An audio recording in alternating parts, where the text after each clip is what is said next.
Ayo, segera download Quran Tadabbur, tafsir dalam genggaman Anda.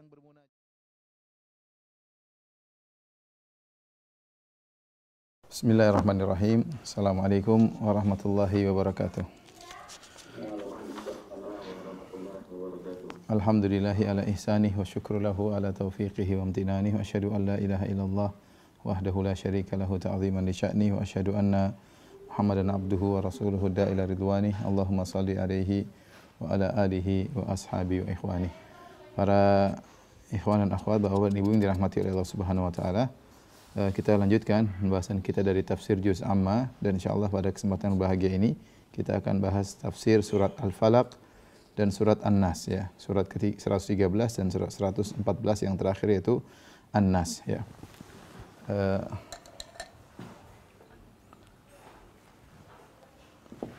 Surat Al-Falaq, ya.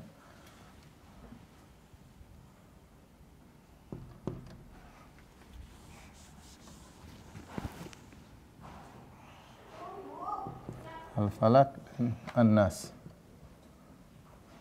Kedua surat ini, ya, dikenal dengan Al-Mu'awwidhatain. Al-Mu'awwidhatani atau Al-Mu'awwidhatani atau Mu'awwidhatain, yang artinya dua pelindung, ya. Ya, karena dua surat ini disebutkan dalam sebagian riwayat bahwasanya dua surat ini turun ketika Nabi sallallahu alaihi wasallam disihir oleh seorang Yahudi yang bernama Labid bin A'sam al-Yahudi. Dia menyihir Nabi sallallahu alaihi wasallam, kemudian akibat dari sihir yang dialami oleh Nabi sallallahu alaihi wasallam, dikhayalkan seakan-akan Nabi sallallahu alaihi wasallam mendatangi istrinya.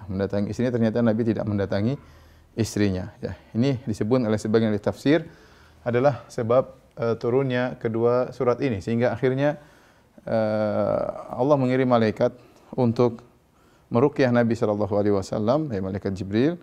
Kemudian dibacalah dua surat ini, Al-Mu'awwidhatain atau Al-Mu'awwidhatan, itu dua surat pelindung, Qul a'udzu birabbil falaq, Qul a'udzu birabbin nas. Disebut dengan Mu'awwidhatan karena dibuka dengan Qul a'udzu, yaitu katakanlah aku berlindung kepada Engkau ya Allah. Qul a'udzu birabbin nas. Aku berlindung dengan Rabbnya manusia, atau aku berlindung dengan Rabbnya pemilik subuh, ya. Maka disebut Al-Mu'awwidh, yaitu sebagai untuk perlindungan, ya. Adapun Nabi sallallahu alaihi wasallam pernah disihir, maka ini datang dalam hadis yang sahih dalam Sahih Bukhari dan yang lainnya. Sebagian orang mencoba mengatakan hadis ini lemah, hadis ini dhaif, ya. Karena tidak mungkin Nabi tersihir, karena kalau Nabi tersihir akan terpengaruh dengan wahyunya yang diturunkan oleh Allah kepada Nabi. Nabi bisa salah menyampaikan. Jawabannya tidak. Sihir yang dialami oleh Nabi sallallahu alaihi wasallam tidak ada kaitannya dengan wahyu, tapi dia semacam penyakit pengkhayalan bagi Nabi sallallahu alaihi wasallam. Seakan-akan Nabi mendatangi istrinya, ternyata tidak. Dan ini juga pernah dialami oleh Nabi Musa alaihissalam. Ketika Nabi Musa alaihissalam berduel dengan para penyihir Firaun, ya, mereka melemparkan tongkat-tongkat mereka dan tali-tali mereka tiba-tiba berubah menjadi ular. Kata Allah Subhanahu wa taala, ya, yukhayyalu ilaihi min sihrihim annaha tas'a fa awjasa fi nafsihi khifatan Musa. Qulna la takhaf innaka antal a'la. Ya, ketika mereka melemparkan tali-tali mereka, tongkat-tongkat mereka, kata Allah, ya, tiba-tiba menjadi ular yang ja'u bi sihrin azim, mereka datang dengan sihir yang hebat, sehingga dihayalkan kepada Musa bahwasanya ular tersebut bergerak. Akibatnya apa? Nabi Musa tersihir, fa awjasa fi nafsihi khifatan Musa. Nabi Musa ketakutan. Allah berkata, "Qulna la takhaf," jangan kau takut. Berarti Nabi Musa tersihir, tapi sihir tersebut tidak ada pengaruhnya tentang wahyu Allah kepada Nabi Musa. Ya, tetap yang disampaikan oleh Allah kepada Nabi Musa, Taurat, tidak akan bisa terganggu. Demikian juga sihir yang dialami oleh Nabi sallallahu alaihi wasallam bukan sihir yang mempengaruhi wahyu yang Allah wahyukan Al-Qur'an kepada Nabi sallallahu alaihi wasallam. Oleh karenanya sihir tersebut seperti penyakit yang dialami oleh Nabi, ya. Akhirnya Nabi sering dikhayalkan telah mendatangi, menggauli istrinya, ternyata tidak. Sampai akhirnya dilepaskan, ya, dengan di antaranya diketemukan buhulnya di dalam sebuah sumur tua, kemudian dikeluarkan. Kemudian Nabi juga diruqyah oleh malaikat Jibril alaihissalam dengan baca surat Qul a'udzu birabbil falaq, Qul a'udzu birabbin nas. Oleh karenanya dua surat ini di antara dua surat yang ampuh, ya. Ini surat ampuh untuk ruqyah. Ya, surat ampuh, ya, untuk ruqyah. Kita tahu ruqyah boleh, ya. Dan ruqyah sangat diperlukan terutama di tanah air kita yang masih banyak dukun yang berkeliaran bahkan dihormati ya. Dan yang lainnya ya. Taib, surat ini disebut dengan surat Madaniyah. Surat Madaniyah itu surat yang turun di kota Madinah ya. Ya, setelah Nabi berhijrah. Sekarang kita bahas yang pertama adalah Qul Al-Falaq ya.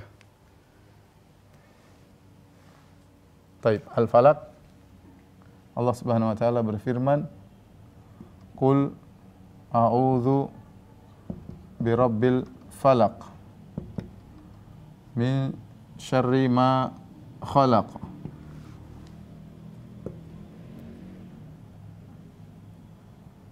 wa min syarri ghasiqin idza waqab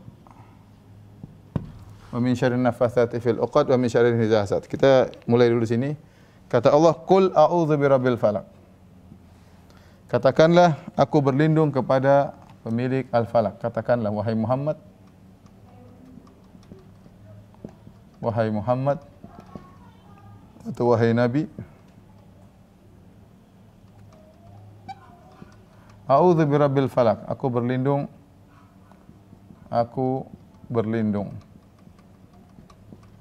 kepada Robnya al-falaq. Rob yaitu pemilik atau penguasa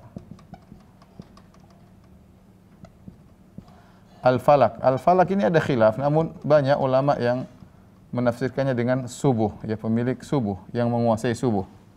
Ya, min syarri ma khalaq. Berlindung dari apa? Dari syarri artinya keburukan. Keburukan ma khalaq, apa yang dia ciptakan, apa yang dia ciptakan. Kemudian wa min syarri ghasiqin idza waqab. Dan dari keburukan malam, dari keburukan malam jika telah gelap gulita. Telah gelap gulita. Kita bahas ini dulu ya. Jadi Nabi SAW diperintahkan untuk berta'awudz kepada Rabbil Falaq. Qul a'udzu birabbil falaq. Dan kita tatkala berlindung, maka kita berlindung kepada Allah Subhanahu wa taala, dan Allah menguasai segala waktu, menguasai segala tempat. Di antaranya Allah menguasai waktu al-falaq, yaitu waktu subuh ya. Aku berlindung kepada penguasa subuh. Dari siapa? Min syarri ma khalaq. Dari keburukan apa yang dia ciptakan. Ma di sini kalau kita belajar belajar ilmu fikih disebut dengan al-mausulah. Al-mausulah yaitu memberikan faedah umum. Faedah keumuman. Yaitu dari apa yang dia ciptakan itu mencakup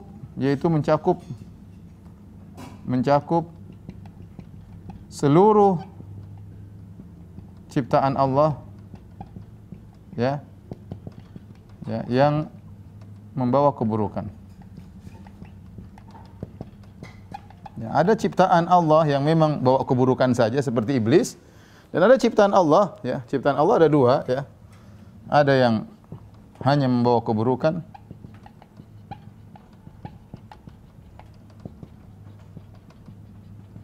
seperti siapa? Seperti iblis, ya, setan. Ya.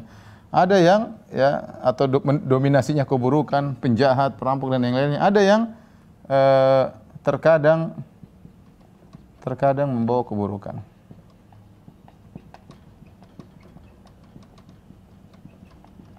Nah, kita berlindung kepada Allah tatkala kita baca surat ini. Makanya surat ini sangat penting dibaca tatkala zikir pagi dan petang, dibaca setelah salat 5 waktu, dibaca sebelum tidur. Dua surat ini ya, seperti Al-Ikhlas mirip ya, dibaca zikir pagi petang, dibaca setelah salat maghrib, setelah salat subuh, kemudian dibaca sebelum tidur ya. Ini qul a'udzu birabbil falaq, qul a'udzu birabbin nas ya. Jadi kita berlindung kepada Allah dari apapun, keburukan apapun yang dia ciptakan. Karena makhluk Allah itu ini ada dua, ada yang memang bawa keburukan saja, iblis, syaitan, atau yang dominasinya keburukan, perampok, penjahat dan yang lainnya. ada yang terkadang membawa keburukan. Dan ini terkadang mencakup orang dekat kita, ya. Terkadang mencakup orang dekat kita. Terkadang, ya, mencakup orang dekat kita. Contohnya siapa? Contohnya terkadang pasangan hidup kita.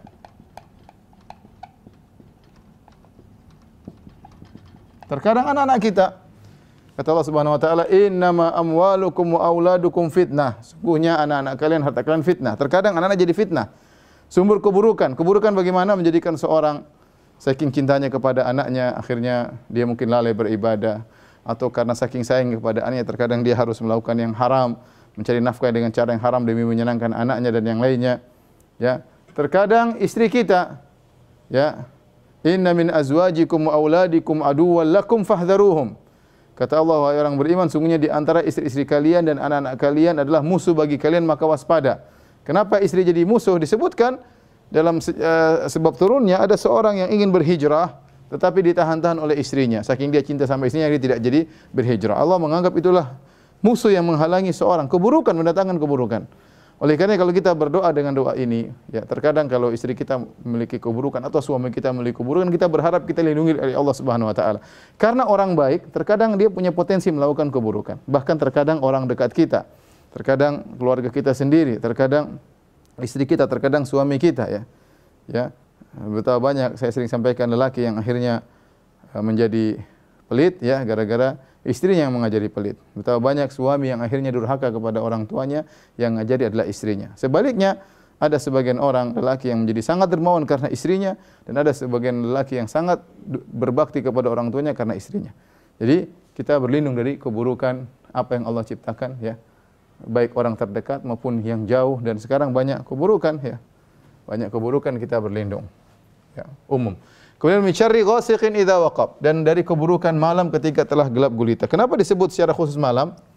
Ya, malam kata para ulama karena banyak kejahatan terjadi di malam hari.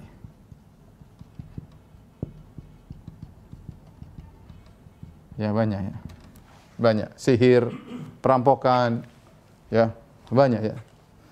Misalnya sihir, ya, apalagi perampokan. Tentu di siang hari juga ada, tapi sering di malam hari.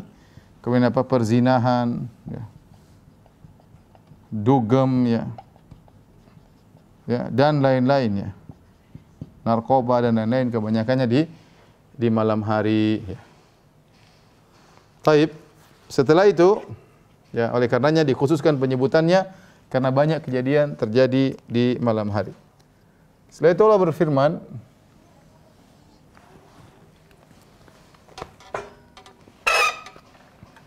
kata Allah Subhanahu wa taala setelahnya, wa min syarri nafatsati fil uqad,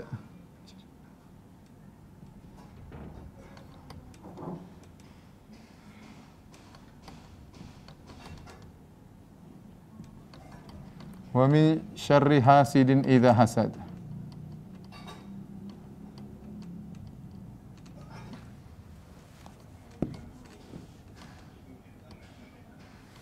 Kata Allah Subhanahu wa taala, aku juga berlindung dari keburukan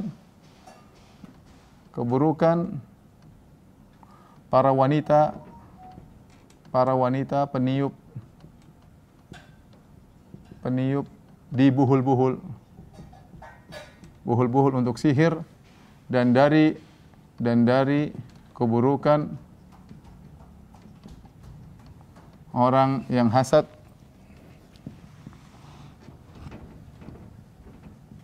jika hasad.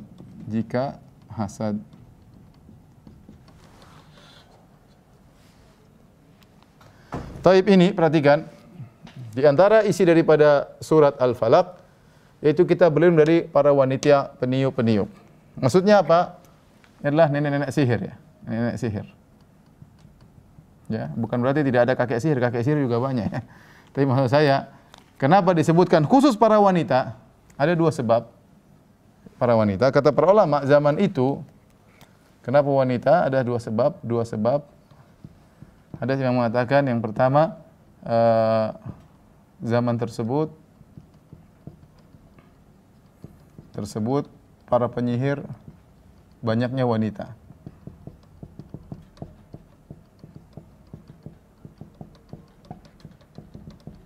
Banyaknya wanita. Yang kedua, sihir yang paling ampuh ya adalah sihir penyihir wanita. Penyihir wanita. Kenapa bisa lebih ampuh daripada sihir penyihir lelaki?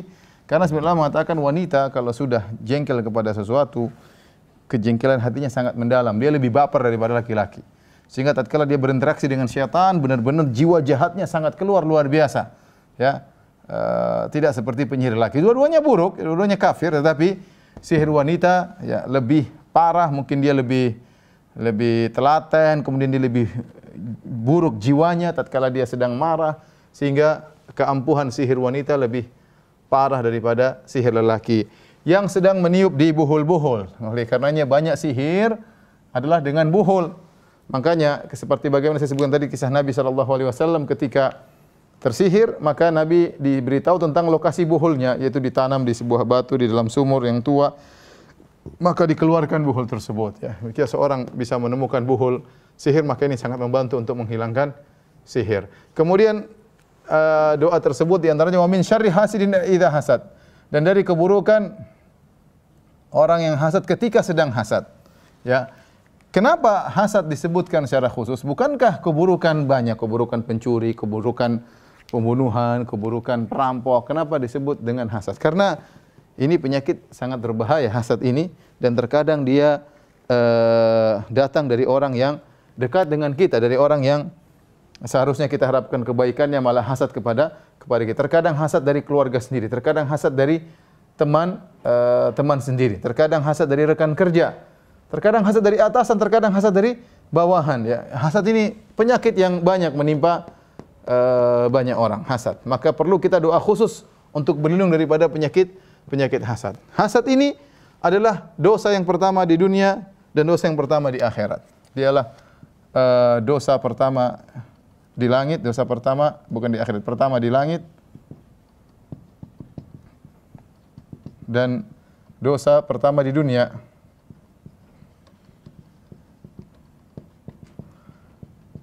Adapun di langit adalah hasad iblis kepada Adam alaihissalam. Adapun di dunia adalah hasadnya Qabil kepada Habil.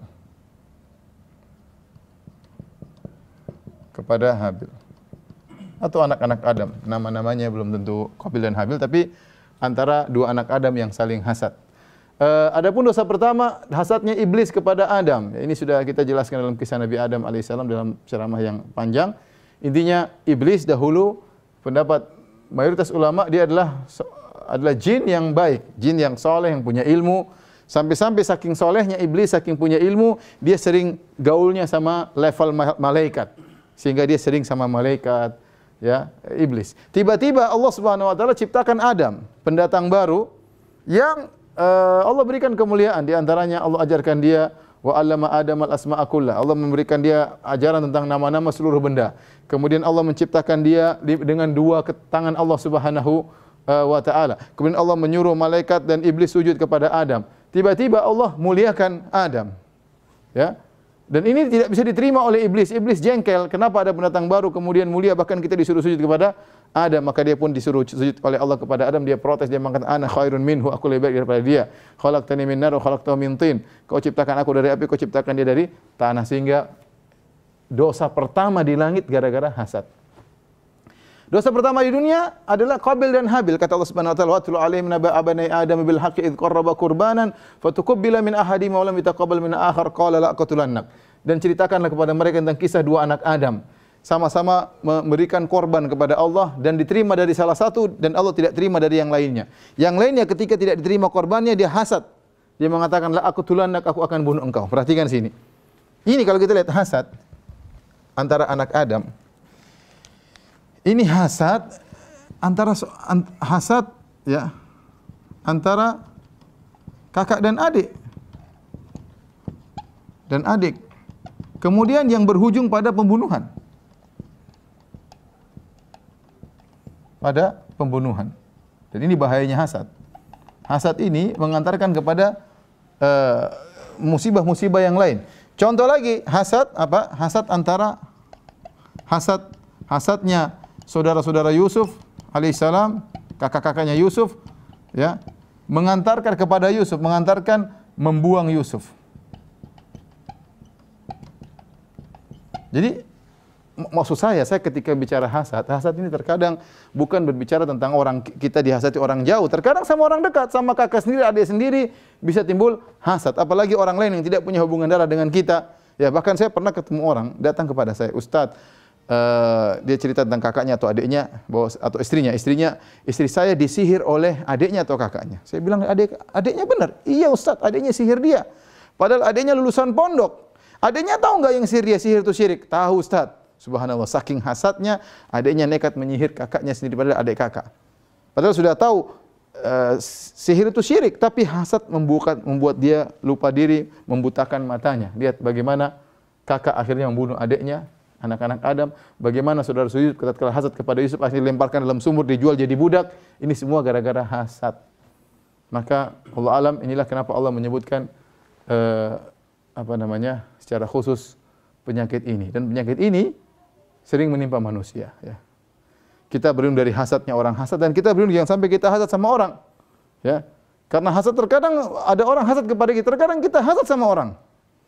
Terkadang hasad sama orang. Apa itu hasad? Pengertian hasad. Ini sederhana saja, ya, definisi hasad.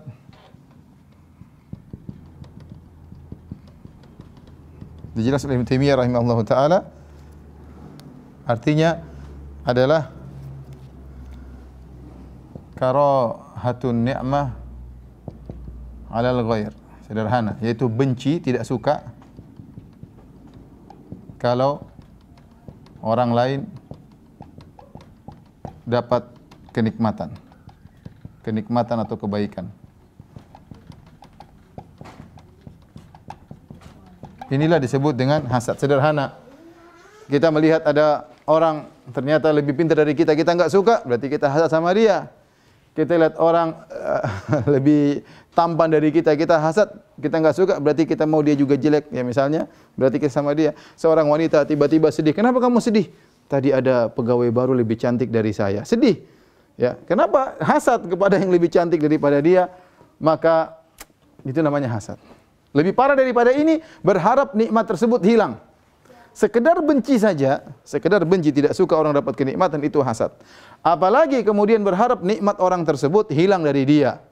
Apalagi dia berharap nikmat tersebut hilang dan dia menggantikannya. Hasad bertingkat-tingkat, ya. Maka kita kalau terkena hasad, kita tahu kita sedang tingkatan yang mana. Sedang pada tingkatan yang mana. Oleh karenanya hati-hati, seorang waspada terhadap hasadnya orang lain kepada dia, dan dia waspada jangan sampai dia juga hasad kepada orang lain. Ustaz, bagaimana kalau kita ditimpa hasad? Memang menghindar dari hasad perkara yang susah. Makanya Ibnu Taimiyah rahimahullah taala pernah berkata, la yakhlu jasadun min hasadin walakinnal karim yubdih walakinnal karim yukhfi wal laim yubdih. Tidak ada satu jasad yang kosong daripada hasad. Hampir semua kita pernah berhasad, terutama hasad pada yang selevel dengan kita, ya. Sama-sama pegawai, sama-sama tukang becak, hasad dengan tukang becak yang lainnya, sama-sama dokter, sama-sama pejabat, sama-sama pemain partai, semua hasad selevel-level, ya. Tidak ada tukang becak di depan toko besar kemudian dia hasad kepada pemilik toko. Tidak, dia hasadnya sama tukang becak. Jadi biasanya hasad itu selevel. Nah, kalau timbul hasad, kata Ibnu Taimiyah rahimahullah taala, orang yang baik dia akan berusaha menyimpan. Adapun orang yang buruk dia akan menampakkannya. Nah, kalau kita rasa diri kita terkena hasad, maka jangan sampai kita ucapkan kata-kata tersebut, kita mencela orang tersebut, hati-hati. Ya, kita berbuat zalim sama orang lain, apalagi kita bertindak, jangan sampai kita berbuat zalim sama orang lain, tapi kita lawan perasaan tersebut. Jangan kita ungkapkan, kalau perlu kita kasih hadiah kepada orang yang kita hasati, kalau perlu kita puji-puji kebaikan dia, agar kita melawan hasad tersebut dari hati kita. Ini para pemirsa yang dirahmati Allah Subhanahu wa taala, berkaitan dengan surat Al-Falaq. Insyaallah di sini kita lanjut surat An-Nas. Tapi para pemirsa yang dirahmati Allah Subhanahu wa taala, kita lanjutkan pada surat kedua, surat An-Nas.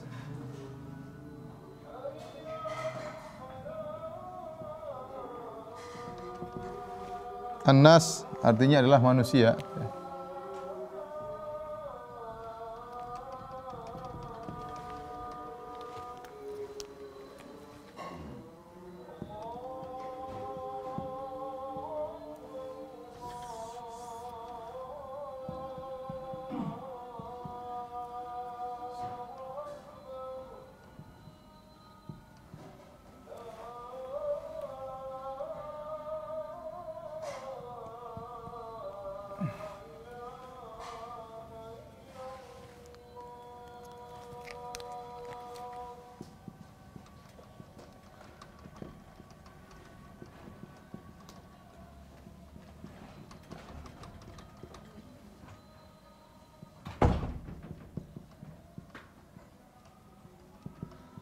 Katakanlah wahai Muhammad, a'udzu birabbin nas, aku berlindung kepada Rabb manusia. Malikin nas, malikin nas yaitu rajanya manusia. Ilahin nas, sesembahannya manusia. Tuhannya, sesembahannya manusia.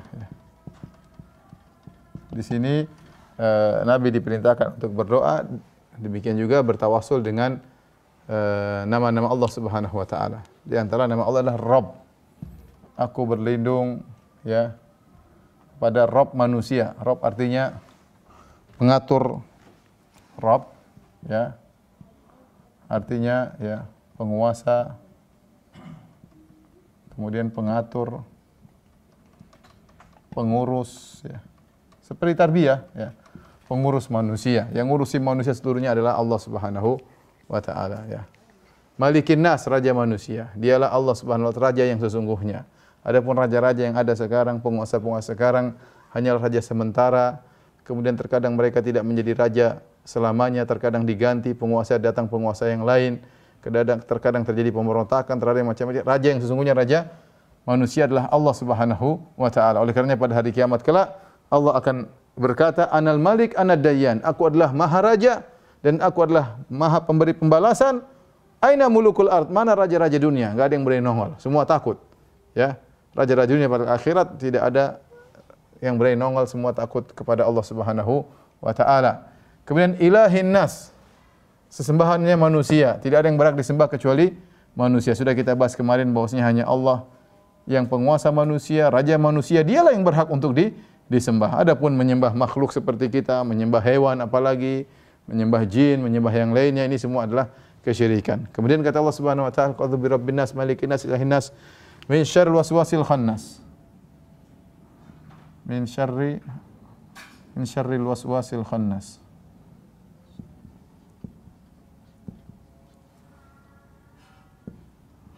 Alladhi yuwaswisu fi sudurin nas minal jinnati wan nas.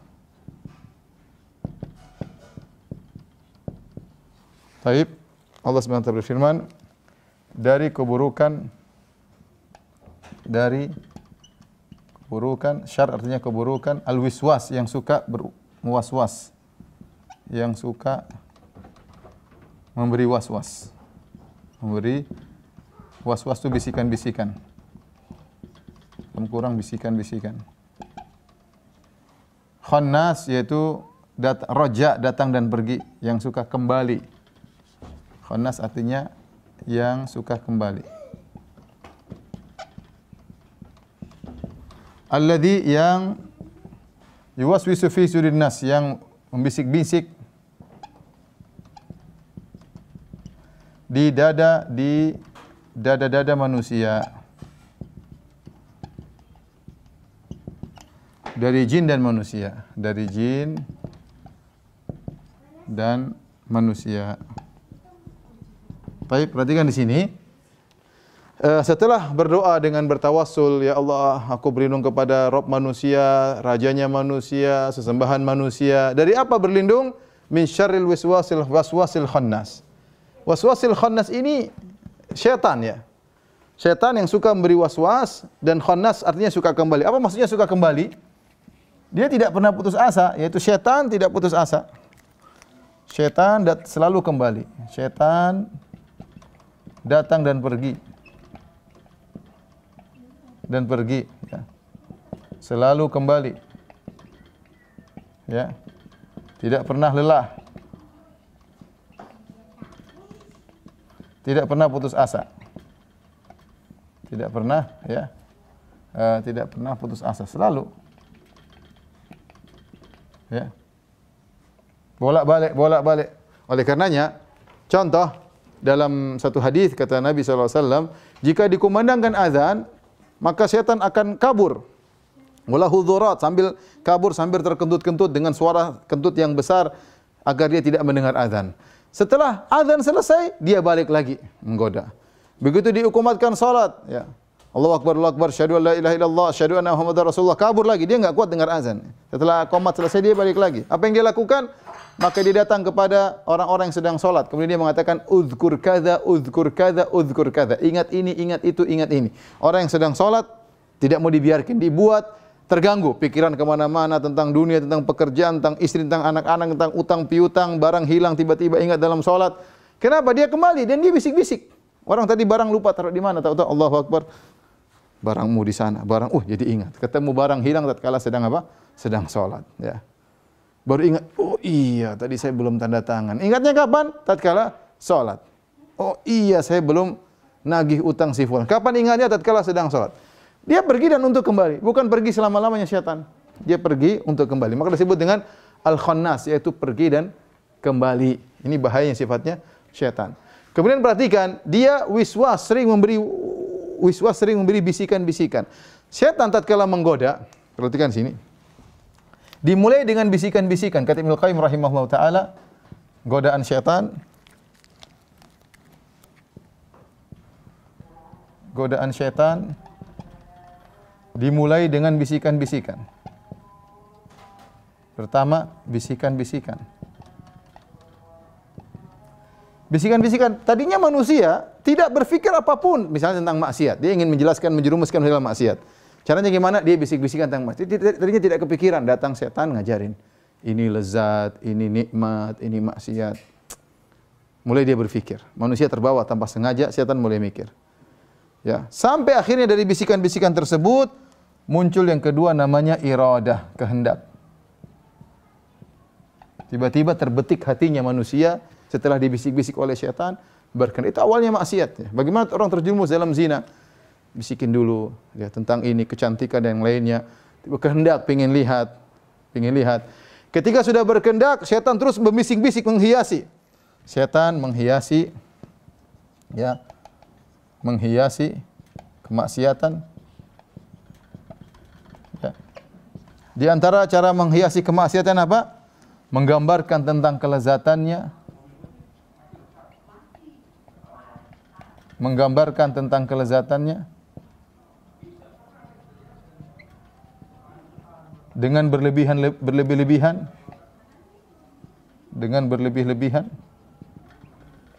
kemudian membuat lupa manusia dari akibatnya.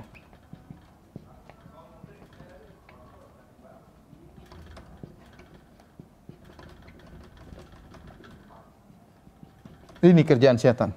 Dan dia sudah bersumpah kepada iblis, dia mengatakan la uzayyinanna lahum fil ardi, sungguh aku akan menghiasi kemaksiatan bagi mereka di atas muka bumi. Ya, orang yang bermaksiat, berzina misalnya, dia jelaskan tentang lezatnya berzina, bagaimana indahnya dengan perempuan dan macam-macam dia hiasi. Kemudian dilupakan dia tentang bahaya zina, tentang bagaimana akibat dampak zina di dunia, akibat dampak zina di alam barzah, akibat dampak zina di akhirat, dampak semua dia lupakan. Bagaimana nanti istrinya, bagaimana anaknya, dia lupakan semuanya. Pokoknya dibuat keindahan tersebut, dihiasi kemaksiatan. Setelah itu, jadi perhatikan sini. Pertama bisikan, dimulai dengan bisikan, kemudian menuju ke kehendak. Dari kehendak menuju ke mana? Menuju ke yang berikutnya, yang ketiga adalah azam. Azam. Itu tekad. Mulai dia bertekad, mulai dia berusaha. Awalnya dari was-was. Mulai bertekad untuk melakukan perzinahan tersebut.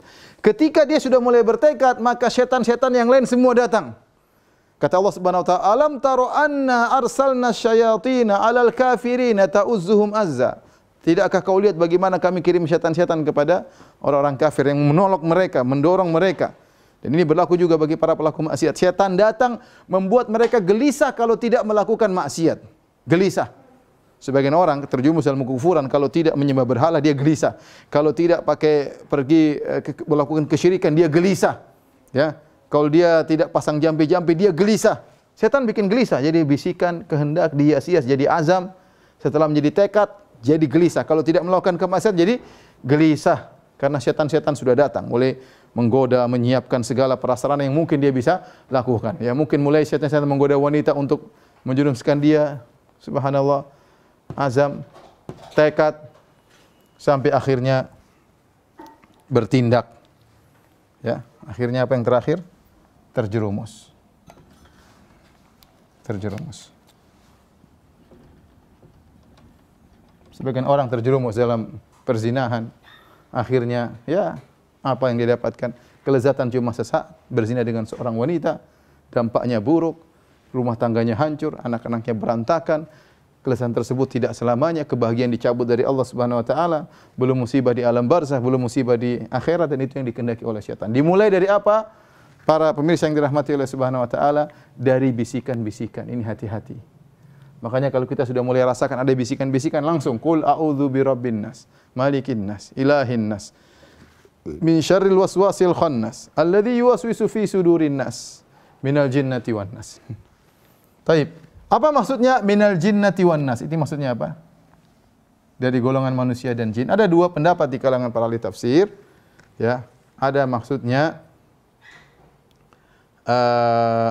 di antaranya yang dimaksud adalah yang dibisiki, ya. Ini maksudnya kembali kepada yang dibisiki. Maksudnya setan-setan itu menggoda manusia, yang digoda tersebut ada manusia, ada jin. Jadi menunjukkan ada jin baik, ada jin jahat. Ini menunjukkan ada jin baik dan ada jin jahat. Jin jahat itu setan. Ya. Atau ini pendapat pertama, pendapat kedua dari kalangan, jadi yang maksudnya dari kalangan jin dan manusia yang digoda oleh setan adalah dari kalangan jin dan manusia. Setan juga menggoda di antara mereka, jin di antara mereka digoda dan juga menggoda manusia. Pendapat yang kedua yang dimaksud dengan jin dan manusia adalah yang menggoda. Yang menggoda. Pendapat yang kedua ini pendapat pertama. Di pendapat kedua artinya yang menggoda. Yang menggoda manusia itu ada dua model. Ada penggoda jin, ada penggoda manusia. Jadi yang bisik-bisikan keburukan itu, tukang bisik-bisik itu terkadang jin masuk dalam hati manusia. Terkadang setan manusia. Allah sebutkan bahwasanya setan ada golongan jin, ada golongan manusia. Seperti dalam surat Al-An'am 112 kata Allah, "Wa kadzalika ja'alna likulli nabiyyin aduwan syayatinal insi wal jinni." Demikianlah kami menjadikan bagi setiap nabi musuh apa? Syayatinal insi wal jinni, setan manusia dan setan jin. Jadi yang menggoda kita ini terkadang jin, terkadang manusia, teman-teman, teman kantor, teman ini, teman ngobrol, teman di Facebook, teman di Instagram, teman di medsos, yang bisik-bisikan akhirnya kita terjerumus dalam kemaksiatan, ya. Oleh karena hati-hati, penggoda manusia terkadang dari kalangan jin, dari kalangan manusia. Dari sini kita tahu kalau kita mau bagi, ya, bahwasanya ada namanya iblis, ada namanya syaitan. Apa bedanya iblis dan syaitan? Iblis dari golongan jin. Iblis itu dari golongan jin. Kalau syaitan adalah sifat buruk, bisa manusia, bisa jin. Dan jin ada jin yang baik, ya. Adapun jin yang baik, jadi jin lebih umum. Adapun jin yang baik maka bukan syaitan. Ada jin-jin yang masuk Islam, ada jin-jin yang berdakwah seperti Allah sebut dalam Al-Qur'an, ya, wa isarafna ilaika nafaran minal jinni yastami'una al-Qur'an falamma hadaruhu qalu ansitu falamma qudiya wallaw ila qaumihim mundzirin qalu ya qaumana inna sami'na kitaban unzila min ba'di Musa musaddiqan lima baina yadayhi yahdi ilal haqqi wa ila tariqim mustaqim. Ya qaumana ajibu da'i Allah. Allah sebutkan tatkala Rasulullah sedang baca Quran atau sedang salat, kami kirimkan sekelompok jin mendengarkan bacaan Al-Qur'an Nabi. Kemudian mereka mengatakan, ini bacaan yang dalam ayat yang lain, sami'na Qur'anan ajaba, kami mendengarkan Quran yang menakjubkan. Ya, kemudian setelah Rasulullah selesai baca, wallau ila qaumihim mundzirin, mereka pulang kepada kaumnya untuk berdakwah. Mereka berkata, ya qaumana ajibu da'i Allah wa aminu bih. Wahai kaum kami dari kalangan jin, berimanlah kepada penyeru Allah yaitu Nabi Muhammad sallallahu alaihi wasallam. Wa aminu bih. Penuhilah panggilannya dan berimanlah kepadanya. Jadi jin ada yang baik, ada yang buruk. Iblis ini bosnya jin yang buruk ya. Iblis bosnya setan. Adapun setan sifat buruk, terkadang ada setan manusia, terkadang ada setan jin, seperti firman Allah Subhanahu dalam surat Al-An'am tadi. Surat Al-An'am ayat 112. Kata Allah Subhanahu wa taala, "Wa kadzalika ja'alna likulli nabiyyin aduwan syayatinil insi wal jinni."